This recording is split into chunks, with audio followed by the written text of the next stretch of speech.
Evangelho de Mateus, capítulo 5. Vamos fazer essa leitura do verso 1 ao verso 8. E diz a palavra do Senhor: Vendo Jesus as multidões, subiu ao monte, e como se assentasse, aproximaram-se os seus discípulos, e ele passou a ensiná-los, dizendo: Bem-aventurados humildes de espírito, porque deles é o reino dos céus. Bem-aventurados os que choram, porque serão consolados. E bem-aventurados os mansos, porque herdarão a terra. Bem-aventurados os que têm fome e sede de justiça, porque serão fartos. Bem-aventurados os misericordiosos, porque alcançarão misericórdia. Bem-aventurados os limpos de coração, porque verão a Deus. Oremos. Deus, nós, como parte daquele primeiro auditório, daquela multidão que se ajuntou ao pé do monte para ouvir a Tua palavra, aqui nos ajuntamos também com o intuito de compreender a Tua mensagem. Mas não queremos apenas, ó Pai, alimentar o nosso intelecto, absorver conhecimento por si só, mas nós almejamos que a Tua palavra seja pão para a nossa alma, alento para o nosso espírito, encorajamento na nossa caminhada cristã, e que ao nos depararmos com esta mensagem, que nós possamos confrontá-la com a nossa vida, com o nosso caminhar, e que assim possamos, ó Deus, perceber aonde precisamos nos adequar, nos ajustar à Tua vontade, ao Teu padrão, aquilo que o Senhor espera de um seguidor, de um discípulo. Por isso, Deus, tem misericórdia e compaixão de nós. Auxilia-nos. Abre não apenas os nossos ouvidos, mas a nossa mente e o nosso coração. E assim pedimos em Cristo Jesus, o nosso Senhor. Amém. Irmãos, como você olha para esse sermão? Qual a sua perspectiva? Algumas pessoas que olham para ele de maneira romântica. Que lindo, que passagem bela, que poesia, que mensagem tão maravilhosa. Uma visão como que romântica, olhando apenas a estética dos versos, a beleza. Aquele que olha para esse sermão com a perspectiva futurista. Quem sabe amanhã eu busque essa humildade. Quem sabe amanhã eu busque essa mansidão. Quem sabe amanhã eu busque ser limpo de coração. Essa é a perspectiva futurista, que entende que, por mais belo que seja, hoje eu não estou disposto a pagar o preço. Quem sabe amanhã? Há ainda a visão utópica, aquele que de pronto já diz, é um belo sermão, é uma linda mensagem, mas é um ideal inatingível, inalcançável, são metas inexequíveis, eu não dou conta. E assim ele já vira a página e deixa essa passagem de lado. Mas como será que o Senhor Jesus apresentou esse sermão? O que ele tinha em mente? Qual o propósito? Será que ele queria fazer aqui uma tese, uma dissertação sobre a felicidade? Falar sobre a felicidade nos seus aspectos psicológicos, sociais, emocionais? Eu quero te dizer que a felicidade não é o tema central. Embora seja conhecido como sermão das bem-aventuranças, mas a felicidade não é o tema central dessa passagem. O que o Senhor Jesus quer nos apresentar aqui são as características do cidadão do reino dos céus. Aquilo que é necessário para ser aceito por Deus. Aquilo que Deus espera de cada um de nós. Aqui está o padrão de Deus para as nossas vidas. Aquilo que Ele nos apresenta. Porque os homens têm as suas definições de felicidade. Mas aqui nós temos a perspectiva de Deus sobre aquele homem que é abençoado. Aquele homem onde repousa a bênção do Senhor, a bechara do Senhor que repousa na vida dele, a bênção do Senhor. Enquanto na nossa sociedade a felicidade é vista como algo subjetivo, individual, cada um tem a sua perspectiva, seus alvos, suas definições. Para alguns é uma questão de estado de espírito. Hoje eu estou me sentindo bem. Hoje eu estou bem comigo mesmo. Para outro é um foco na satisfação dos prazeres, dos desejos, a realização pessoal. Mas a perspectiva de Deus sobre esse homem abençoado é uma perspectiva paradoxal, oposta ao senso comum da natureza humana, do pensamento humano, porque nós temos que desejar aquilo que o mundo detesta, e nós temos que detestar aquilo que o mundo ambiciona e deseja. É a contramão, é a contracultura. Enquanto Satanás oferece uma mesa farta e diz: sirva-se à vontade, come, bebe, regala-te, sirva-se dos meus manjares. O Senhor Jesus diz: olha, não encoste sequer nessa mesa, porque por mais belo e atraente que sejam esses manjares, no fim eles são veneno para a alma, veneno para a vida. E esses manjares do mundo não podem satisfazer, não podem completar, não podem dar razão à nossa vida. Essas marcas da felicidade, ela remonta e aponta para algo que é incondicional, algo que não está preso ou dependente de circunstâncias, algo que é primordialmente, primeiramente interno, vivenciado, experimentado aqui dentro, pelo Espírito de Deus que vem em mim morar, habitar, transformar, mudar meus desejos, meus afetos, meus gostos, minhas paixões. Um processo de transformação que começa de dentro. Não é algo subjetivo, onde cada um tem a sua definição, cada um tem o seu achismo. Não, aqui há um padrão de objetividade, algo definido. Nós temos o rei que lá em Êxodo legislou, compilou a lei. Aqui, a partir de Mateus 5, esse legislador, ele se apresenta como perfeito hermeneuta, como perfeito intérprete. Ao longo dos séculos da tradição judaica, os rabinos trouxeram as suas interpretações e aplicações da Torá, da lei do Senhor. E por isso, nesse Sermão do Monte, várias vezes o Senhor vai dizer: ouvistes o que foi dito, eu, porém, vos digo. Ele está reinterpretando. Ele está tirando a sujeira, ele está tirando a poeira, ele está tirando as opiniões, conceitos humanos que se acumularam sobre a lei do Senhor. E ele remove essa poeira, ele limpa, e o legislador, que agora é o intérprete, diz: eu, porém, vos digo. E a interpretação dele sempre é mais elevada. Adultério? Não, você não precisa consumar. Basta no seu coração você desejar, você cobiçar, você nutrir o anseio por aquele momento. Isso para o Senhor já configura o ato pecaminoso, o pecado. Então a interpretação de Jesus, ela sempre vem num nível mais elevado. E por isso nós precisamos de um Salvador.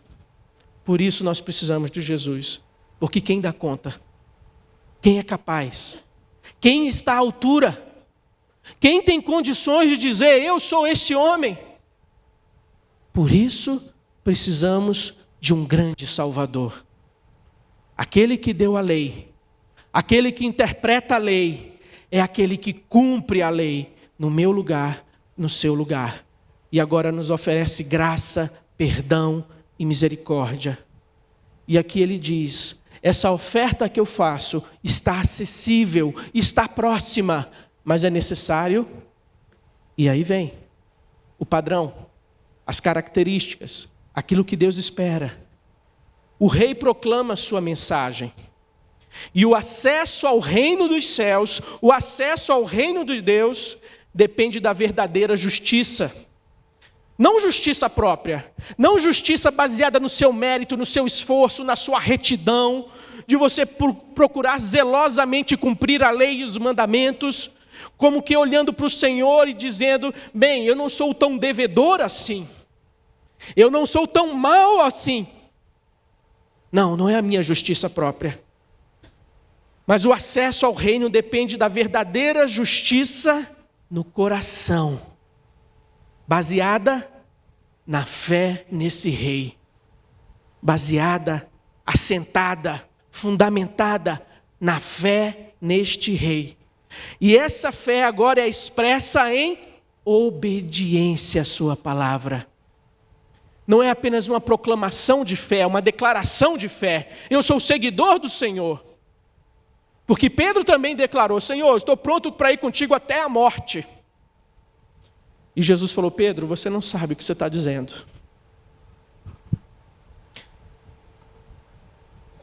Verdadeira justiça no coração, baseada em fé no Rei.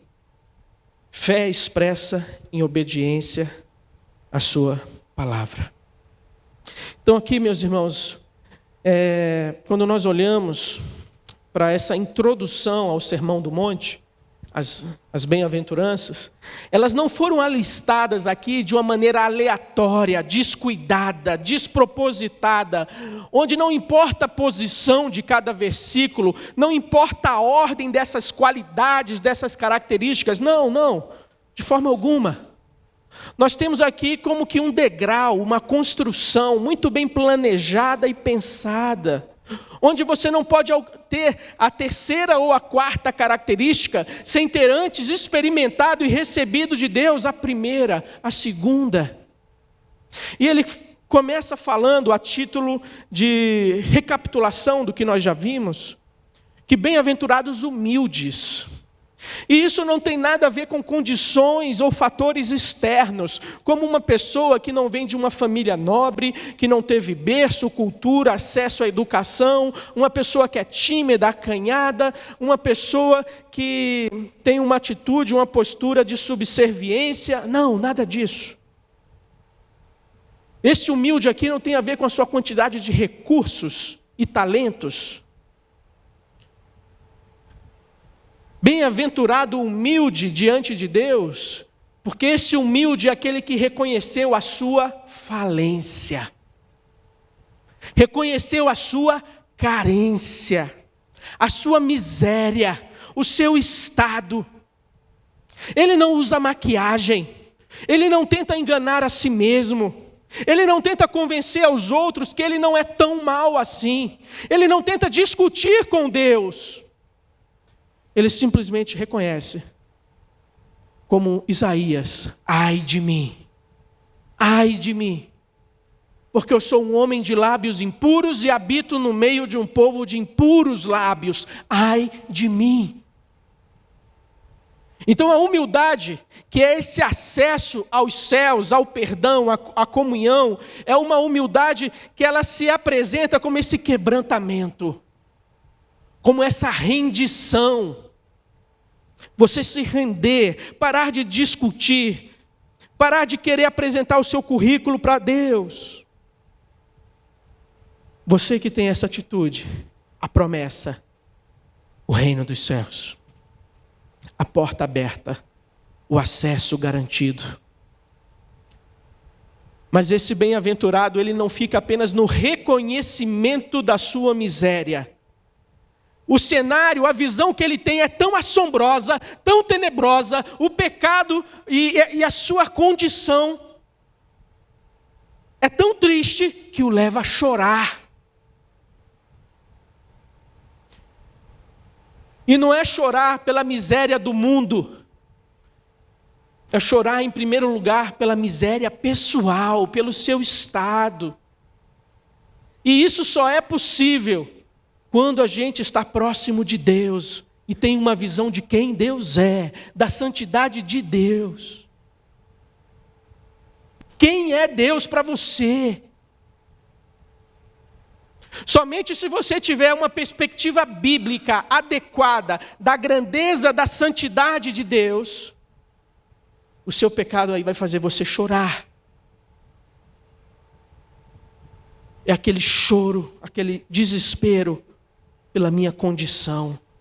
Como Paulo em Romanos 7 fala, miserável homem que sou, miserável. Quem me livrará do corpo dessa morte? Quem me livrará dessa escravidão? Quem me livrará dessa miséria? E ele fala, mas graças a Deus, por Cristo Jesus. Graças a Deus. Bem-aventurado que chora pelo seu pecado. Bem-aventurados mansos, é aquele que foi pacificado, é aquele que não se rebela contra o Criador, que resiste, que quer lutar com Deus, mas ele já se rendeu. A própria palavra adoração no Antigo Testamento, essa palavra ela tem uma conotação muito forte de rendição, de se prostrar. E evoca a imagem de um rei derrotado em uma guerra, em um combate. E ele se apresenta ali diante daquele rei vitorioso e ele se prostra com as suas mãos estendidas, dizendo, eu não resisto, eu não ofereço resistência, eu me rendo. Eu me entrego, seja feito da minha vida conforme a tua vontade. Adoração, se prostrar, essa imagem. A ideia do manso. Mas dentro desse processo de transformação do meu caráter, do meu coração, o Espírito de Deus passa a produzir em mim fome e sede de justiça. E aqui não é em primeiro lugar justiça social, igualdade social. Aqui em primeiro lugar não vem ideologia, não vem um discurso político. A ênfase aqui não é a justiça de Deus nesse mundo, nessa sociedade. Ah, Deus, como eu almejo ver essa sociedade transformada, como eu tenho fome e sede por ver esse Congresso transformado, por ter um governo justo. Não, não. A ênfase aqui é ver essa justiça de Deus reinando na sua vida, no seu coração. Eu tenho fome e sede da justiça de Cristo em mim. Porque é isso que vai transformar essa minha condição de miséria, de pecado, de falência. E não foi isso que Jesus fez na cruz. A sua obediência, a sua vitória, o segundo Adão, a justiça do segundo Adão foi imputada, lançada, atribuída a mim e a você, que confessamos o nome de Cristo. E agora o Senhor, quando nos olha, Ele não vê os nossos pecados, mas Ele vê o sangue de Cristo, a justiça de Cristo. E por isso aquele promotor que estava diante do trono de Deus, nos acusando, o acusador, ele perdeu a legitimidade da sua acusação. Porque o escrito de dívida que estava contra nós foi cancelado. Carimbado, dívida paga, quitada. Nós recebemos uma certidão de ônus, ficha limpa, porque o Cordeiro lançou sobre nós a sua justiça. E a palavra diz, aquele que tem fome e sede da justiça de Deus, será farto. E meus irmãos, obviamente, na medida em que essas características nós nos apropriamos dela, nós recebemos. Isso também tem que ser externalizado no nosso convívio.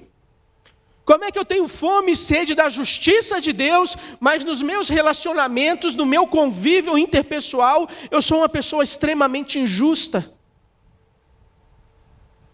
desonesta? Será que com as minhas atitudes e com a minha postura, eu estou externando o que está no meu coração, fome e sede de justiça? Ou a falta dessa fome, a falta dessa sede?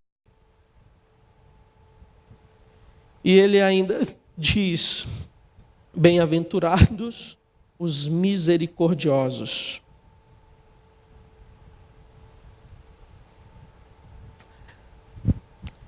A miséria do coração. E Deus usa de misericórdia para aquele que está num estado miserável. E, meus irmãos, essa miséria sobreveio sobre nós apenas por causa do pecado. Consequência e fruto do pecado, de rebeldia, de afastamento de Deus. Isso traz sobre nós miséria. Não importa quantas posses você tenha, não importa quanto você tenha na sua conta bancária, aquilo que você conquistou nessa vida, quando Deus olha para você, quando Deus olha para a pessoa não crente, o que Ele vê é alguém digno de misericórdia, é alguém miserável, falido espiritualmente. Quem que é o misericordioso? Bem-aventurados os misericordiosos. É aquele que pratica a misericórdia. É aquele que vive a misericórdia. E, meus irmãos, a misericórdia, ela não é uma disposição natural do nosso coração. Ela não flui. Não é uma característica da natureza humana, original no sentido de caída, né? A natureza humana do homem sem Deus. Não, não é. Misericórdia aqui não é complacência. Esse misericordioso, ele pode agir com misericórdia, porque ele recebeu misericórdia, porque ele foi alvo de misericórdia, porque pela misericórdia ele foi transformado, porque pela misericórdia hoje ele é nova criatura. Por causa daquilo que foi realizado na minha vida, eu posso hoje viver e agir com misericórdia. A misericórdia é fruto de uma vida que foi transformada. Nós devemos praticar aquilo que recebemos. E por isso a oração do Pai Nosso nos ensina: Pai, perdoa as nossas dívidas. Assim, da mesma forma, do mesmo modo como nós perdoamos aos nossos devedores. Nós somos chamados a praticar, a oferecer aquilo que recebemos, do mesmo pão, a mesma provisão que recebemos. E assim também meu Pai Celeste vos fará. Qual é a ordem? Misericordiosos. Por quê? Alcançaram misericórdia. Bem-aventurados misericordiosos, porque alcançarão misericórdia. A misericórdia definitiva e completa quando adentrarmos o reino dos céus. A boa obra que Ele começou, Ele vai completar. A misericórdia que Ele já lançou sobre a nossa vida, Ele vai completar. No sentido que Ele vai nos conduzir à presença de Deus no reino dos céus. Nós precisamos aprender a receber o perdão. Pessoas que confessam o seu pecado, mas ainda assim vivem com dificuldade esse perdão. Vive se culpando, vive se lastimando. E se eu não tivesse feito? E se não fosse isso? E se não fosse aquilo? E às vezes já se passaram anos. E a pessoa ainda não vive a realidade do perdão de Deus. Carrega uma culpa, um ressentimento. Nós precisamos aprender a viver e receber esse perdão, assim como também precisamos aprender a perdoar.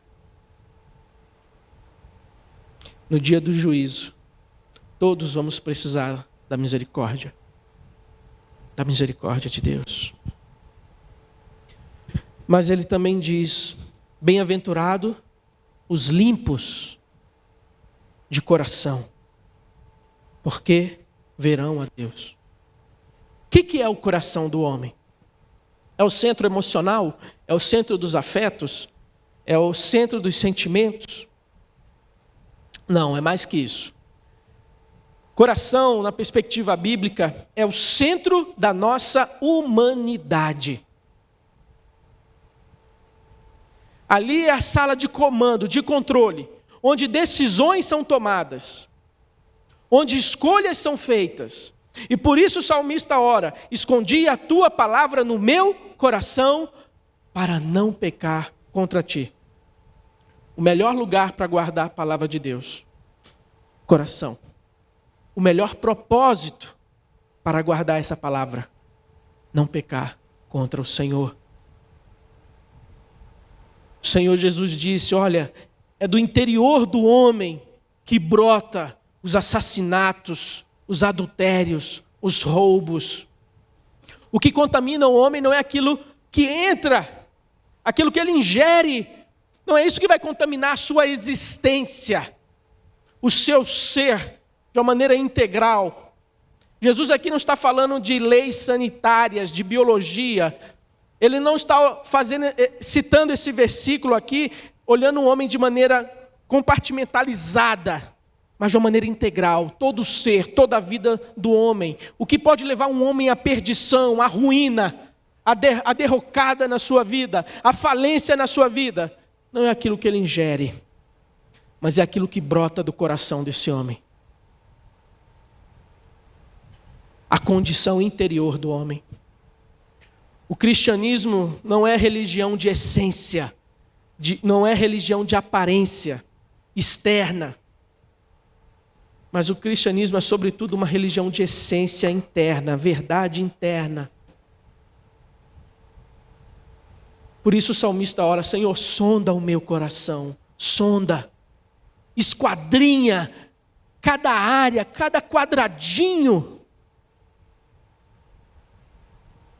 e vê se há em mim algum caminho mau, que te desagrada, que te afronta. O cristianismo é uma religião de essência. E o homem? Ele é fruto do meio? Ele é fruto do ambiente? Ou ele é fruto do seu coração, da sua natureza, daquilo que ele traz e carrega dentro de si mesmo? O que é determinante? As condições sociais, o ambiente, sem dúvida, influencia. Não negamos isso. Não negamos a influência da educação, de uma família estruturada, de um ambiente sadio e saudável, com boas referências, mas isso apenas influencia, não determina, não é algo determinante.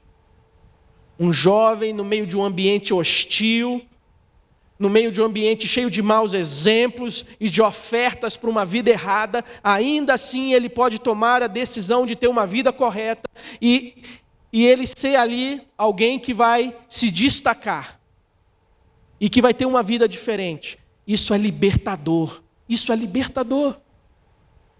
Porque coloca nas mãos do homem a possibilidade de buscar uma vida diferente.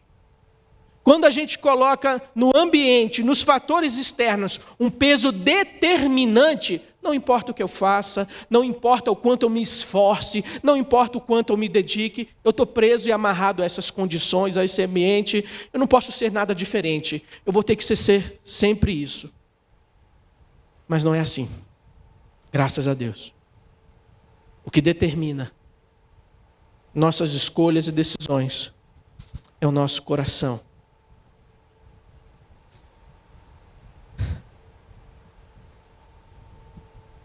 Por isso, Jeremias diz no capítulo 17: maldito o homem que confia no homem, que faz da carne mortal o seu braço e afasta o seu coração do Senhor. Se distancia do Senhor, porque não conhece ainda, não sabe a verdade que Deus é bom. Tem uma perspectiva e uma imagem de Deus como um Deus tirano, déspota. E assim eu quero ser o Senhor da minha vida, o Senhor do meu destino. Eu quero escrever a minha história. Eu não quero ser humilde, eu não quero me quebrantar, eu não quero ser manso diante de Deus. Enquanto aquele que é limpo de coração é um abençoado. Aqui em Jeremias 17, aquele que afasta o seu coração de Deus é chamado de maldito.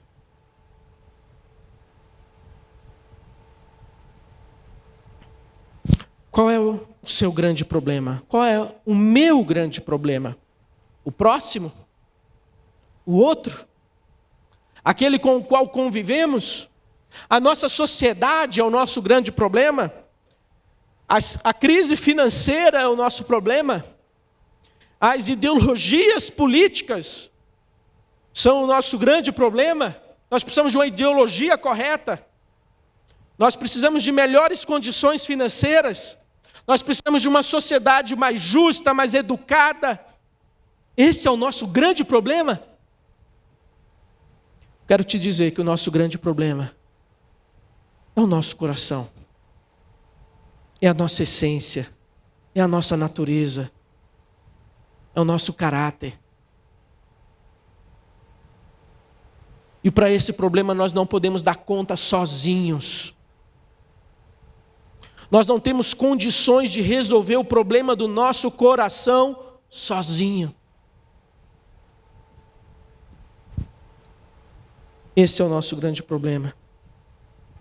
O que precisa ser feito com o nosso coração? Ele é o centro?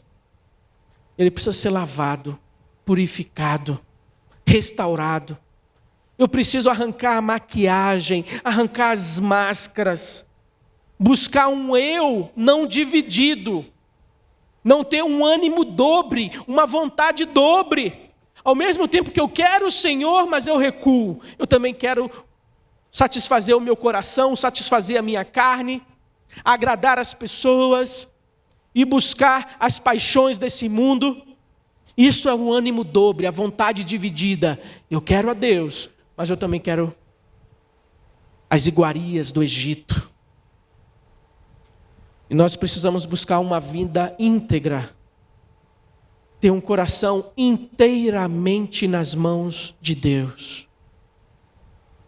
Nós precisamos de sinceridade, como diz o Salmo 24. Esse Salmo 24 fala sobre o cidadão do reino dos céus. E ele vai falar no verso 4. Verso 3. Quem subirá ao monte do Senhor? Quem?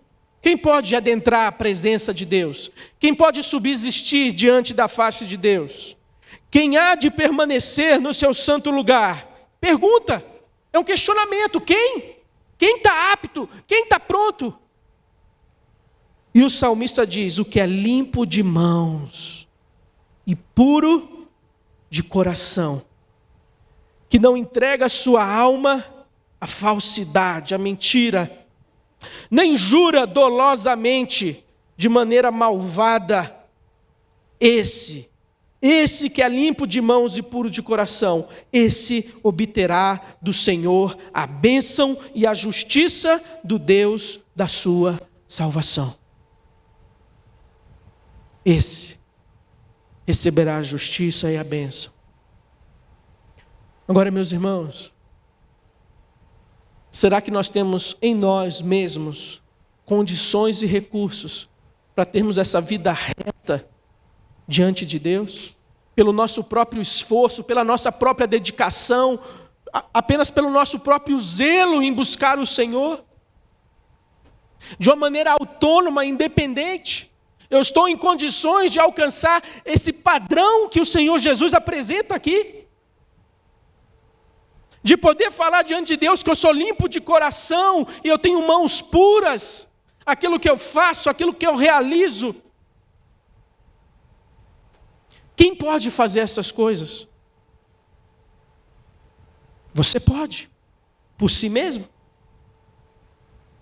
Carecemos da graça, da misericórdia de Cristo.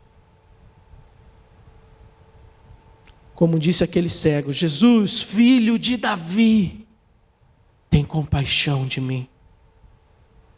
Jesus, filho de Davi, tem compaixão de mim. O Salmo 86 vai dizer: ensina-me, Senhor, ensina-me. Ensina-me o teu caminho e andarei na tua verdade.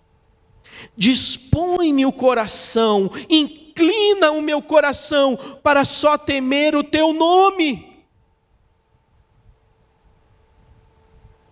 Dar-te-ei graças, Senhor, Deus meu, de todo coração, e glorificarei para sempre o teu nome.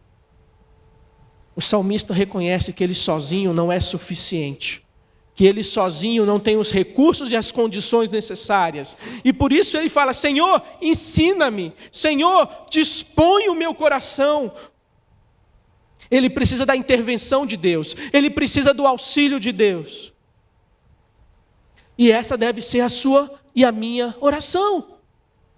Ao falharmos, ao cairmos, ao sermos confrontados com o nosso erro, com o nosso pecado, com a nossa miséria, nós não podemos nos acomodar, nos sentir confortáveis. Todo mundo é assim. Não foi tão mal assim. Eu devo lamentar pelo meu pecado. Eu devo me sentir desconfortável, deslocado.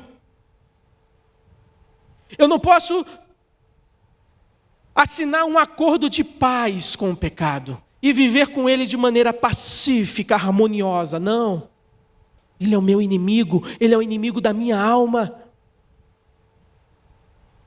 Eu vou pecar, eu vou cair, mas eu não vou me alegrar, me contentar, me acomodar. Ao ser confrontado, reconheça. E ao invés de se desesperar, desanimar, olhar para trás, não, olhe para a cruz. Olhe para a cruz e ore: Senhor, me ensina, Senhor, inclina meu coração, dispõe meu coração, muda as minhas disposições, muda os meus afetos, muda os meus desejos, faz isso em mim, Senhor. Eu quero desejar aquilo que o Senhor deseja. Eu quero detestar aquilo que o Senhor detesta. Faz isso em mim, Senhor. E a promessa para aquele que é limpo de coração, para aquele que busca a santidade, é que ele verá o Senhor. Segui a paz com todos e a santificação, sem a qual ninguém verá o Senhor. Atentando diligentemente, porque ninguém seja faltoso, separando-se da graça de Deus, e nem haja alguma raiz de amargura que brotando vos perturbe, e por meio dela muitos sejam contaminados. Nem haja algum impuro ou profano, como foi Esaú, o qual por um repasto vendeu seu direito de primogenitura. 1 João 3, amados, agora somos filhos de Deus, e ainda não se manifestou, ainda não se revelou o que haveremos de ser. Ainda não está manifesto, patente, revelado aquilo que nós seremos, o estado final de glorificação. Sabemos que quando Ele se manifestar, o Cordeiro de Deus, o Senhor Jesus vitorioso, Senhor dos senhores, Rei dos reis, quando Ele se manifestar, seremos semelhantes a Ele, porque haveremos de vê-lo como Ele é. E a promessa é: bem-aventurados limpos de coração, porque verão a Deus. Então, meus irmãos, isso aqui não é apenas um poema romântico, versos bonitos. Você não pode olhar para esse texto numa perspectiva futurista. Bem, amanhã, ano que vem, eu vou tomar uma decisão em relação a isso. Tampouco você pode dizer que isso é utópico, inatingível e inalcançável. Se esse é o seu discurso, você ainda não foi encontrado pelo Senhor, pelo Espírito de Deus. Você ainda precisa de salvação. Mas a única resposta que o Senhor espera de mim e de você é que nós possamos nos quebrantar, nos prostrar, em gratidão pela misericórdia, pela oferta, pela salvação, por essa bênção de Deus. E que nós possamos dizer: Senhor, eu ainda não alcancei tudo isso. Eu ainda não estou vivenciando esse padrão na sua plenitude. Mas, Senhor, me ajuda, me auxilia, me ensina. Dispõe o meu coração, tira o mundo de dentro de mim. Que eu não venha ser mais um a cobiçar, desejar e viver em função das coisas desse mundo, Senhor. Mas que eu possa viver na perspectiva da eternidade, da glória, do reino dos céus, daquilo que é eterno, daquilo que não passa, daquilo que vai perdurar para sempre. Deus, me ensina. Você tem um coração ensinável? Você tem esse anseio, essa fome, esse desejo? Eu não estou falando aqui de perfeição, de santidade absoluta, mas de alguém que se reconhece como seguidor, como discípulo e caminha após o Mestre. E reconhece a sua carência, a sua incompletude, e fala: Senhor, a boa obra que o Senhor começa em mim, completa, conclui. E o Senhor vai te transformando de glória em glória, dia após dia. Se cair, se tropeçar, não ficará prostrado. O Senhor o levantará. Confessa o teu pecado, confessa a tua falta, se humilha diante de Deus e desfruta do perdão e da bênção de Deus. Essas são as características do cidadão do reino dos céus. Daquele que é um habitante do reino dos céus. Você aqui é peregrino. Você é um peregrino. Você recebeu um passaporte para poder adentrar nesse reino, nesse mundo e viver nessa terra. Mas você não foi feito para essa terra. Você não é um cidadão, em primeiro lugar, dessa terra. Sobretudo, do reino dos céus. Essa é a sua oração? Essa é a sua perspectiva para com essa mensagem que o Senhor Jesus nos deixa? Você é capaz de reconhecer e se alegrar com a bênção, com o favor tão grande que Deus dispensa a nós? Você é capaz de ficar maravilhado e espantado por Deus de alguma forma que nós não sabemos, ter achado você digno de receber isso? Você consegue se entristecer pelo seu pecado, pelos seus erros, pela dureza do seu coração? E você é capaz de se prostrar diante de Deus dizendo: Pai, me perdoa, Pai, me ensina, Pai, toma-me pela mão, Pai, inclina e dispõe meu coração para temer o teu nome, para andar no teu caminho. A nossa miséria é grande, mas o nosso Salvador é maior. A maldição do pecado é terrível, mas a bênção da salvação em Cristo superabundou. E está disponível para mim e para você. Meus irmãos, que nós não venhamos nos acostumar e tratar a graça de Deus de maneira ordinária, comum, trivial. Que nós possamos sim ver essa graça extraordinária e nos alegrar e celebrar e festejar. Porque o sofrimento e a tristeza desse mundo vai passar. Aqueles que choram serão consolados. Os que têm fome de justiça de Deus na sua vida serão fartos. E tudo isso através de Cristo, para mim e para você. Esse é o bem-aventurado. Este é o abençoado. Você pode ser contado entre eles? Você já teve um encontro com Cristo? Já se rendeu diante dele? Já se prostrou diante dele? Feche seus olhos.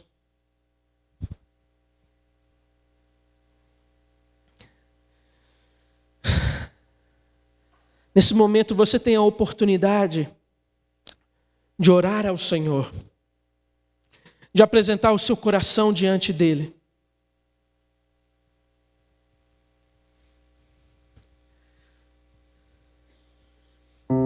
De falar da sua tristeza por ver o quanto você ainda está aquém do padrão de Deus, o quão você ainda é falho, o quão ainda o seu coração possa estar endurecido,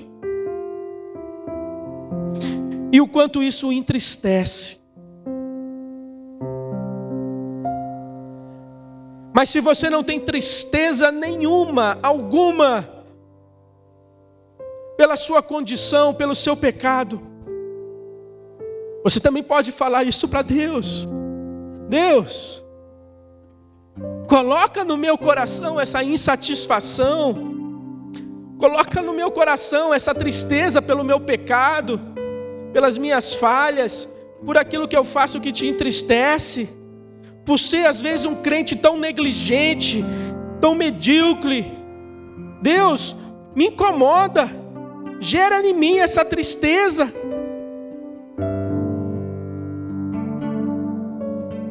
Ore nesse sentido.